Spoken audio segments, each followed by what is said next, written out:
Hope you're all still awake. Late Night Mega here, and we are at Collecting Collectibles Part 2.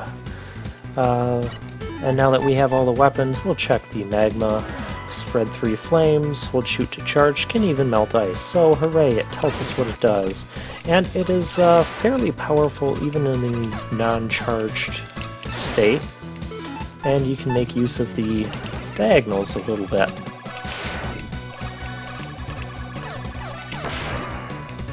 But in the same sense, our normal attack can just reach up there.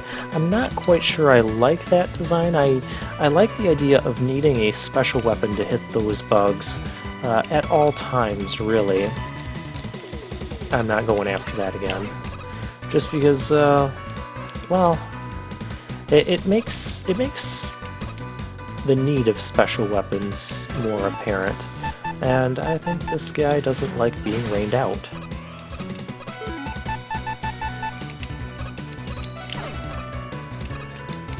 And once again, I'm going to take the upper path. Aside from those couple spikes, I don't find it to be too dangerous. Yeah, who needs that health? We're not going to be here too long. At least hopefully we aren't. We just got a 1-up, and we can get this health. And you didn't die to that. You didn't die to that. The Magma Bazooka, also when you use it up close like that, it will count as 3 shots and 3 separate hits. And the Recover Chip. Stand still and regain life with Recover Chip. Awesome, so it works a lot like the Recover Chip from Mega Man X3. So that can be very useful in recovering our health like right before a boss door. I like that we have stuff like that. What else can we get right now? There's the spike guard, but yeah. Okay. We're gonna go back to Toadman stage, because there's a mini E-Tank we can get, as well as we can show off the Pharaoh Shot. There's nothing special about this one. Hold, shoot to charge. Mystical Orb can be fired in 8 directions. But it's basically the Pharaoh Shot from Mega Man 4. One thing you'll note that has changed is that the orb will always stay above our head this time, as opposed to Mega Man 4, where you could do some things to basically get it to go behind you. Oh, hey, there's the mini E-Tank. And we didn't have Rush Coil before, but now we do, and it's being funky. There we go. Actually, I need to go up there again. Thank you, Rush. Okay, there's another secret, and you might have guessed this by now due to the one we found in Tornado Man stage, but those little weird, funky question marks, that means there is still a teleporter here, just like one we found in Tornado Man stage. And the teleporters will all take you to the same place, and you can probably guess what we're going to when we find a teleporter. I just need to find the one on this stage, because apparently they've all been repositioned from their original... oh, that didn't work at all. From their original places in the original game. Yeah, this part looks weird. And that's usually a sign that there is something weird. But maybe not this time. Because I don't think we have anything that gets us that high up. I mean, we could put a spear on the... We could put a spear on the wall. We could fail to put a spear on the wall.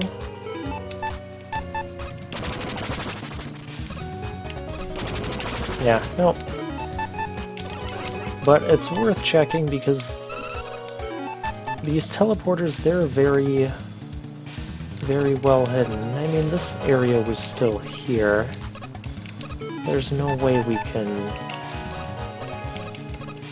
Yeah, we can't slide into that. Alright, let's find an alternate teleporter possible location. It's not going to be down either of those pits in the mini-boss fight. I doubt it would be down there.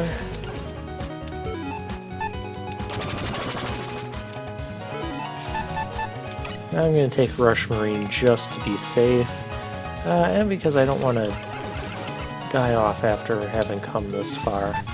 I mean, nothing down there screams, hey, fall down this pit because there's a teleporter. I mean, the one in Tornado Man stage, we kind of had the hint because we had the one spike there and then the cloud covering up the hole where you'd fall down. So I'm looking for something along those lines. Oh, yeah, I wanted to check here, because it seemed weird to have just a small little pit where right near the end that isn't really that difficult of a jump to make. And I was right in my suspicions, and that brings us to Nightman. Now I'm really curious to see, and I love the theme of this stage, but I'm really curious to see if we still have multiple paths going on in this stage, because, whoops. Nightman's stage was basically two completely different paths, each of them holding a mini E-tank and a mini M-tank, I believe? Or a mini W-tank. But yes, we'll be getting power-ups here too. Let's rain on these guys' parade. Ah, we do still have the two pathways to go. We do not have the two pathways to go. We just need the Spark Shock to get the mini M-tank. Fair enough. I like the upper path better though. The lower path. I think the lower path is kind of a gauntlet of enemies. Well, both sides are kind of a gauntlet, but the lower path has this. And you guys know how I did with this in Nightman stage. Ooh, that was cutting it close. Okay, and it's safe to be there? Yeah, it's safe to be there. Let's... Oh, this ain't right.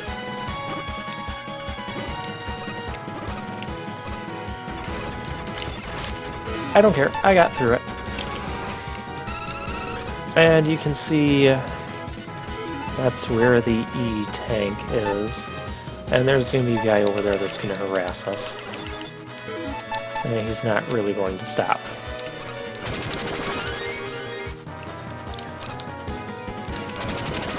There are a couple of ways to get into there. I remember once in the original game I used like some combination of Rush Jet and the Spear, and I don't think it was intended that we get through it in quite that manner.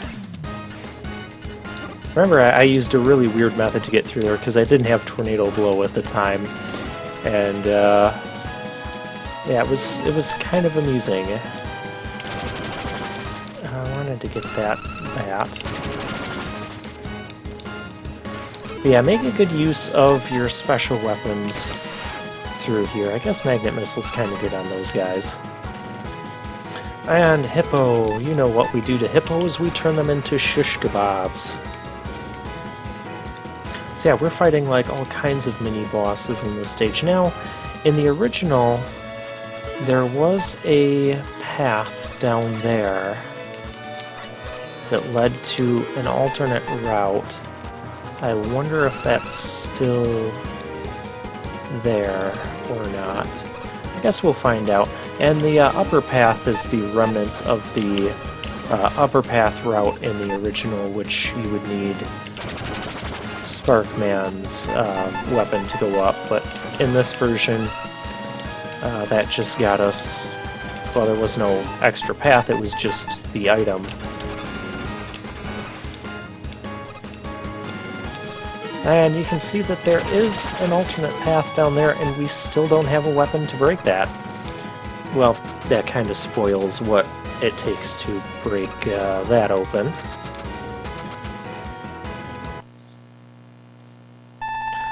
Thou hast found me too soon. Must not disrupt Master's plans, and for that thou must die now. Fare thee well. Alright, so now we're battling Nightman, and he is challenging and does a ton of damage. Yeah, that's how you gotta get behind him. Ow, this is not going well. Yeah, remember how to battle this Nightman. Oh, yeah, his jumping and throwing those maces. Okay. So he has a few new attacks, and he has a new stage layout, which makes him a very good challenge as a sort of secret boss.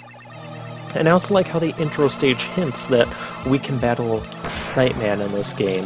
Although in this game, oh, his contact damage is brutal.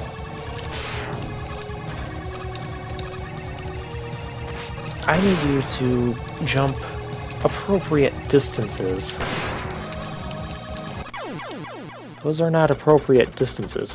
What's messing me up is he's jumping, sometimes he makes huge leaps, sometimes small leaps. I'm trying to jump over his head, because I remembered that being a good strategy to get him in a pattern of jump over his head, shoot him in the back.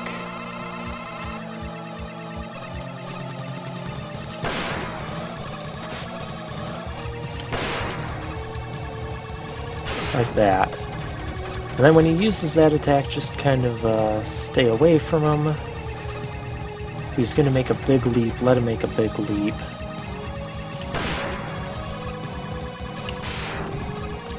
I think after every, like, third hop or something, he'll do an attack.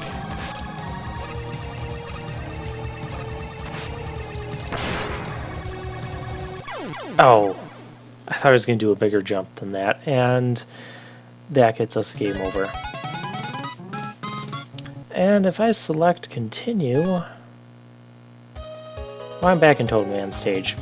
Well, we found the teleporter in, I showed you where that was in Tornado Man stage, so I'll head back to the main screen and we'll check out what's his face. Magnet Man's. I don't know where that one is either. So we'll see if we can find that one in the next video.